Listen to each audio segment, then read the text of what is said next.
नमस्कार साथियों, स्वागत है आपका PNK24 यूट्यूब चैनल पे। बहुत बहुत साथियों, आज की चर्चा करें। आज है बैंक में फ्रॉड कहाँ से है? ICICI बैंक, काफ़ी जाना माना नाम है।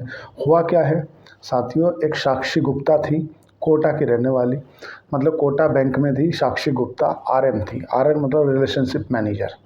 आज उसके ऊपर चर्चा करेंगे। थोड़ा सा बाज़ार के ऊपर भी एक नज़र डाल लेते हैं, मोटा मोटी बाज़ार में क्या देखने के लिए मिला। बाज़ार में सीधी सी बात है कि बाज़ार बढ़िया बढ़ के बंद हुआ, क्योंकि कल जो पिछले अपने पिछले क्वार्टर में जो नतीजे आ रहे थे, उनके साथ साथ जो भी हमारे RBI गवर्नर ने GDP का आंकड़ा पेश किया, आउटलुक पेश किया, रेट कट दिया, और उसके साथ साथ में कहीं ना कहीं अमेरिका के जो जॉब के आंकड़े आए वो भी काफ़ी ख़राब आए। मतलब अमेरिका में भी रेट कट की अब गुंजाइश दिख रही है। लेकिन तनाव इतना बढ़ा हुआ है कि हो सकता है अमेरिका में डोनाल्ड ट्रंप और एलोन मस्क के बीच में जो मतभेद बढ़ रहे हैं वो एक बड़ा रूप ले ले। अमेरिका और चीन के बीच में जो वार्ता है वो लंदन में चल रही है। देखते हैं वो कहाँ तक पहुँचती है। रूस और यूक्रेन का जो तनाव है उससे जो है क्रूड ऑयल में फ्लैक्चुअलिटी बनी हुई है। ठीक है, सोना 97 पे है, चांदी 1,05,000 के आसपास बनी हुई है। मतलब क्रूड ऑयल की बात करें तो क्रूड ऑयल अभी बॉर्डर पर खड़ा है, इधर भी जा सकता है, इधर भी जा सकता है। ठीक है, आज का जो मुद्दा है आज का साक्षी गुप्ता ICICI फ्रॉड का।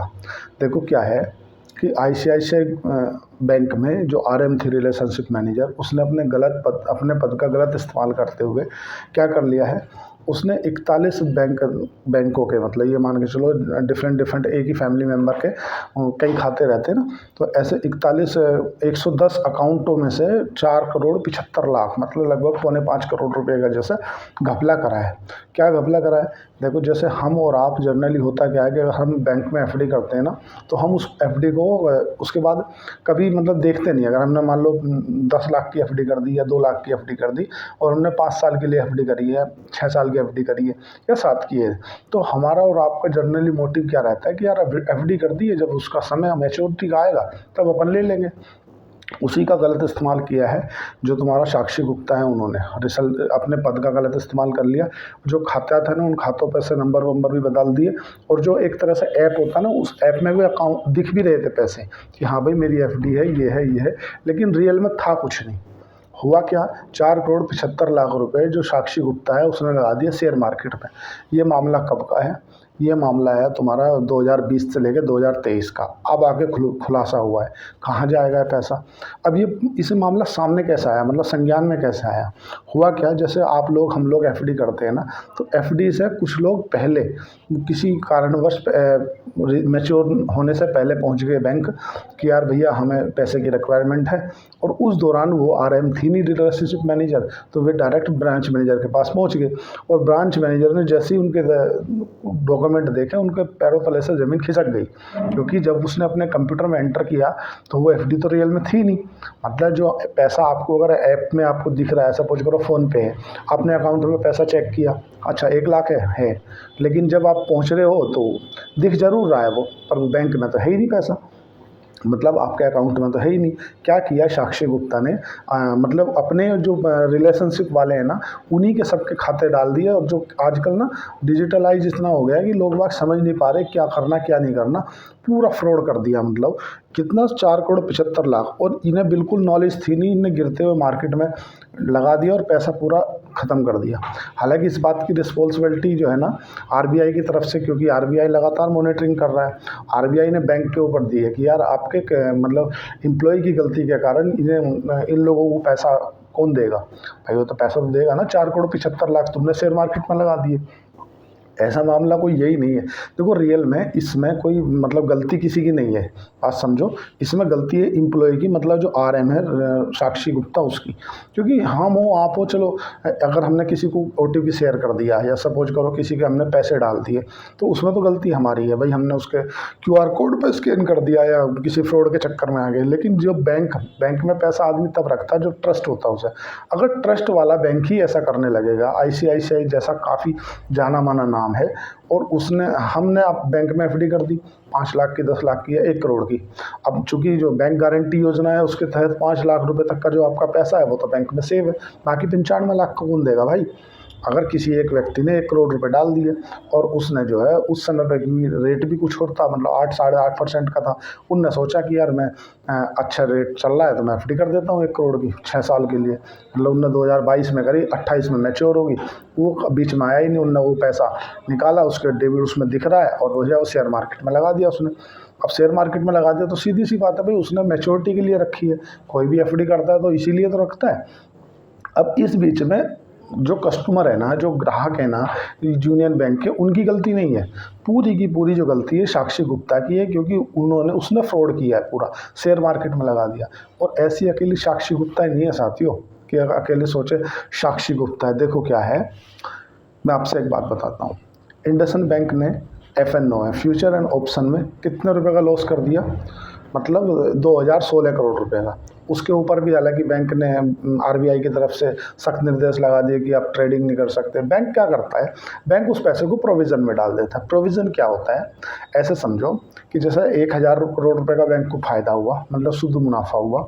ग्रोस NPA सपोज करो उनके 5% है, मतलब 5% का चलो 10% मान लो मोटा मोटा। 1000 करोड़ का प्रॉफिट हुआ, 100 करोड़ रुपए ग्रोस NPA, मतलब 100 करोड़ रुपए उनके ऐसे हैं जो उन्हें आने नहीं है कभी। तो कुछ पैसा उसमें से जो 1000 करोड़ का प्रॉफिट है वो प्रोविज़न के लिए रखते हैं। प्रोविज़न मतलब वो कभी ना आने वाला पैसा, तो ये उसमें दर्शा देते हैं। तो अल्टीमेटली वो पैसा तो हम लोगों का ही गया ना। ऐसा अभी तुमने देखा होगा न्यू कोऑपरेटिव बैंक के साथ में भी हुआ था। न्यू कोऑपरेटिव बैंक में भी ऐसा ही लफड़ा सामने आया था। अभी एक बार आपने और देखा था, पिछले साल का, मैं बैंक का नाम नहीं बताऊंगा। हुआ क्या था कि उस बैंक ने गोल्ड लोन के लेकर के टारगेट दे दिए गए थे कि आपको इतने पूरे करने, और उन्होंने क्या फर्जी ID लगा लगा कर, फर्जी नंबर लगा लगा के, जो गोल्ड था भी नहीं उसे भी गोल्ड लोन बता बता के दे दिया था टारगेट पूरे करने के लिए कि यार जो टारगेट है इसे पूरा करना है। मतलब जो आदमी है वो नहीं भी है, वो गोल्ड भी नहीं है, मतलब वहाँ लोन दे दिया गया कि आपको ये लोन दे दिया गया। और जब बाद में इस बात का खुलासा हुआ तो उसके ऊपर RBI की तरफ से बहुत मतलब कड़े कड़े नियम लगाए गए।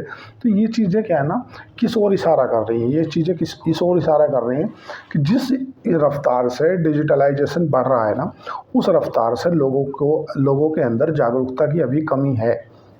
क्योंकि जो आम आदमी है ना वो बिल्कुल सेफ़ नहीं है। देखो, जब मैं ऐसा अपने पर्सनल वे से बता रहा हूँ कि अगर आपको कहीं भी जहाँ भी पैसे का इन्वॉल्वमेंट है ना, जहाँ भी, वहाँ बिल्कुल 100% विश्वास के साथ जाना चाहिए। अब भाई इसमें तो कस्टमरों की कोई गलती नहीं है यार, उनने 1 लाख रुपए FD कर दी, 2 साल मतलब 3 साल के लिए कर दी, तो वो बार बार जाकर थोड़ी बैंक में चेक करेगा मेरी 1 लाख की FD है क्या नहीं है। अब तो वहाँ बैंकों में तांता लग गया है, मतलब कोटक बैंक जो कोटा में ICICI बैंक है ना, वहाँ तांता लग गया कि भाई हमारी FD को वेरीफाई कर दो, हमारी FD को वेरीफाई कर दो। क्योंकि आप सपोज करो अगर आपने 1 करोड़ रुपए डाला, किस लिए डाला कि यार मेरे से 5 साल के 7 साल में डबल हो जाएगा, टेंशन ही नहीं। लेकिन जब आपको पता चलता है 6वें साल कि यार वो पैसा तो है ही नहीं, पैसा कहाँ गया, बोला ख़त्म, तो आपके अंदर क्या बीतेगी। अब मतलब ना तो ब्याज मिल रहा, वो जो 1 करोड़ था वो भी नहीं है, तो आप तो जीते जी मर जाओगे ना।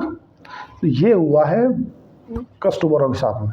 अब किसने किया है ये, तुम्हारी साक्षी गुप्ता, रिलेशनशिप मैनेजर, अपने पद का गलत इस्तेमाल किया और सब अकाउंट में सब दिख रहे हैं, पैसे हैं पर पैसे है नहीं रियल।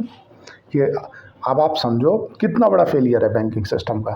अगर आपने मतलब चूँकि अगर कोई व्यक्ति शेयर मार्केट में पैसा लगाकर डुबा देता है तो वो तो समझ लो उसकी गलती है, किसी फ्रॉड के चक्कर में आ जा रहा है, डिजिटल अरेस्टिंग के चक्कर में आ जा रहा है। आजकल तो इस तरह की बहुत सारी वारदातें हो रही। लेकिन अगर बैंकों के अंदर ही, जहाँ आदमी पहले घर में पैसा रखता था, उनने घर में पैसा रखना बंद कर दिया, क्या चोरी हो जाएगी, वो बैंकों में पैसा रखने लगा। अब वो बैंकों में भी अगर इस तरह की समस्याएं हो जाएंगी, इस तरह के फ्रॉड हो जाएंगे, तो फिर आदमी जाएगा कहाँ भाई। एक तरफ तो जो हमारी वित्त मंत्रालय है, वो हमारी जो निर्मला सीतारमन ताई हैं, वे ताई जी एक तरफ तो UPI पे ट्रांजेक्शन, इस पे ट्रांजेक्शन, उस पर ट्रांजेक्शन, खाने पे ट्रांजेक्शन, भाई हर चीज़ पर तो वो टैक्स लेते जा रही। हाँ भाई, तुमने पानी पिया, लाओ टैक्स, हाँ भाई तुमने 10 रुपये डाले उसको, लाओ टैक्स, मतलब हर चीज़ पर ट्रांजेक्शन दे रही। इस तरह के फ्रॉडों पर कौन ध्यान रखेगा। इसका मतलब तो सीधा है कि आपने ऑडिट नहीं कराई। भाई आपका बैंक ऑडिट ही नहीं हो रहा ना। अगर आपका बैंक ऑडिट हो रहा होता तो पिछले 3 साल में कहीं ना कहीं वो चीज़ें निकल के आ जाती। आपके बैंक के अंदर इतना बड़ा फ्रॉड हो गया और आपको पता तक नहीं चला।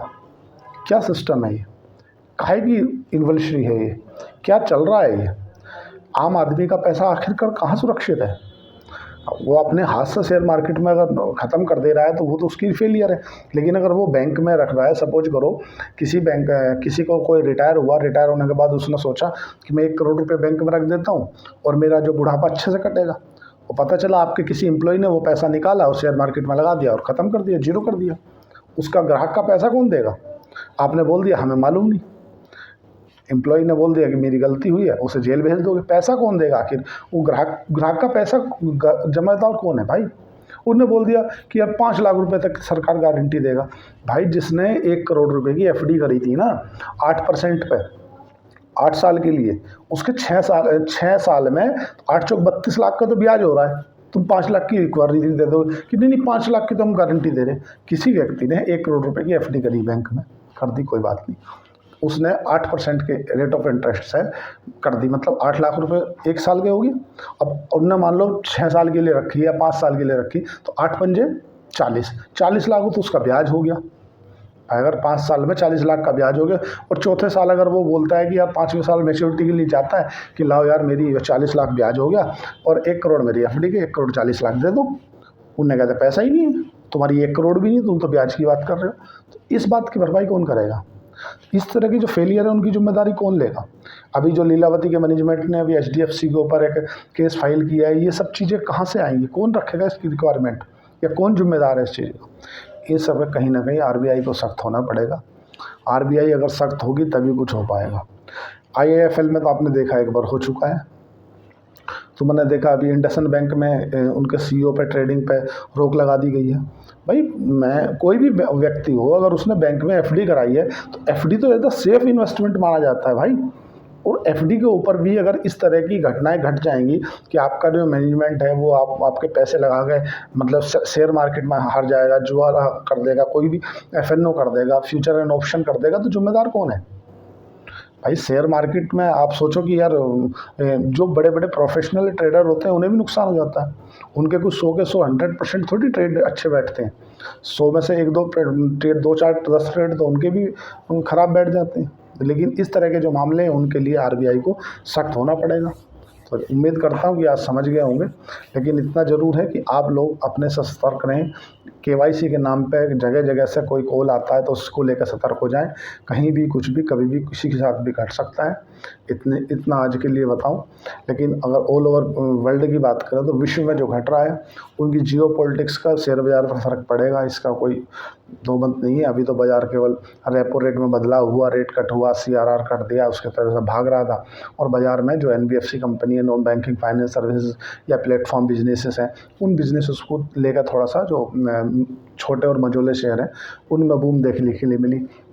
लेकिन ऐसे में भी जो 13% के आसपास प्रमोटर की हिस्सेदारी है सजनोल एनर्जी में, उसने अपनी हिस्सेदारी बेच दी।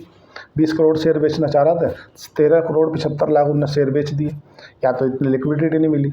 हालांकि 6 महीने का इसमें लॉकिंग पीरियड है कि अब नेक्स्ट बार प्रमोटर इसमें सजनोल एनर्जी में 6 महीने तक अपनी हिस्सेदारी नहीं बेच सकता है। तो जनरली अगर इतना प्रमोटर का हिस्सा है 13%, कोई ज़्यादा तो है नहीं, इसमें तो खरीदना चाहिए प्रमोटर को, उल्टा और बेच रहा है। देखने वाली बात है।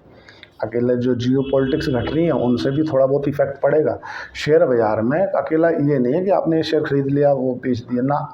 शेयर बाज़ार में कौन कामयाब होता है? जो पढ़ता है, रिसर्च करता है। या मैंने तुमने देखा कि मैंने ऐसे लगभग 70% आदमी देखे हैं जो शेयर मार्केट में फेल हो जाते हैं। कारण क्या है कि वे उन्होंने बोला ये खरीद लो, उन्होंने खरीद लिया। अब देखो सपोज करो, मान लो मैं अपनी बता रहा हूँ, मैं किसी को कभी शेयर रिकमेंड नहीं करता। कारण मैं मान लो कि मेरे से भी बहुत पूछते हैं कोई शेयर बता दो, कोई शेयर बता दो। यार मैं मान लो कभी मैंने बता दिया ले लो, ठीक है। अब वो मेरे को पता चले 2 साल बाद मिल रहा है। अब वो पता भाई मैं उसमें ले गए 10 दिन बाद, 15 दिन बाद, हो सकता है 3 दिन बाद एग्जिट कर लिया हूँ। तो उस चीज़ को आप खुद से जानना पड़ेगा, पढ़ना पड़ेगा। तो वीडियो थोड़ी लंबी हो जाएगी। आज के लिए इतना ही। चैनल को लाइक करें, सब्सक्राइब करें, कमेंट करें। अगर शेयर खान के साथ डीमैट अकाउंट खुलाना तो नीचे दिए गए डिस्क्रिप्शन पर जाके आप अकाउंट खुला सकते हैं। लेकिन अपना जो एफडी में वगैरह पैसा रखते हो थोड़ा सावधानी से रखें। अपने ओटीपी वगैरह केवाईसी वगैरह जहाँ भी करें सावधानी से करें। अपने जो बुजुर्ग हैं जिनके खाते हैं उन्हें देख सोच समझ कर रखें। धन्यवाद, थैंक यू।